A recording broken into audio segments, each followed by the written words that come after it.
ভারতের সাবেক কেন্দ্রীয় মন্ত্রী যশবন্ত সিনহা এক্স হ্যান্ডেলে লিখেছেন, চন্দ্রবাবু নাইডু ও নীতিশ কুমারের উচিত ভারতের সংবিধান রক্ষার জন্য এনডিএ ছেড়ে ইন্ডিয়া জোটে চলে আসা। ইতিহাস তাদের এই কাজকে বিচার করবে।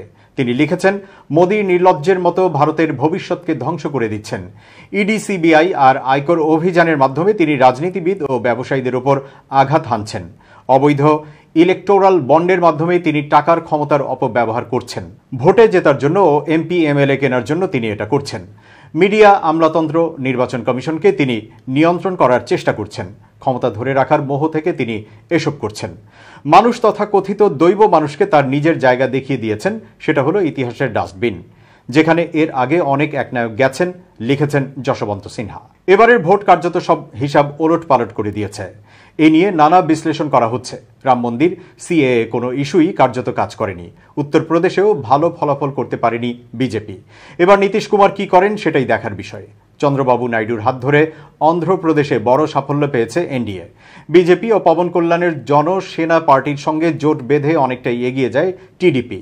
দক্ষিণের এ রাজ্যে ভালো ফল করছে এনডিএ। আর এই এনডিএকে নেতৃত্ব দিয়েছিলেন চন্দ্রবাবু নাইডু। সূত্রের খবর, চন্দ্রবাবু নাইডু আগামী 9 জুন মুখ্যমন্ত্রীর চেয়ারে বসতে পারেন। তিনি ওই দিন শপথ নিতে পারেন।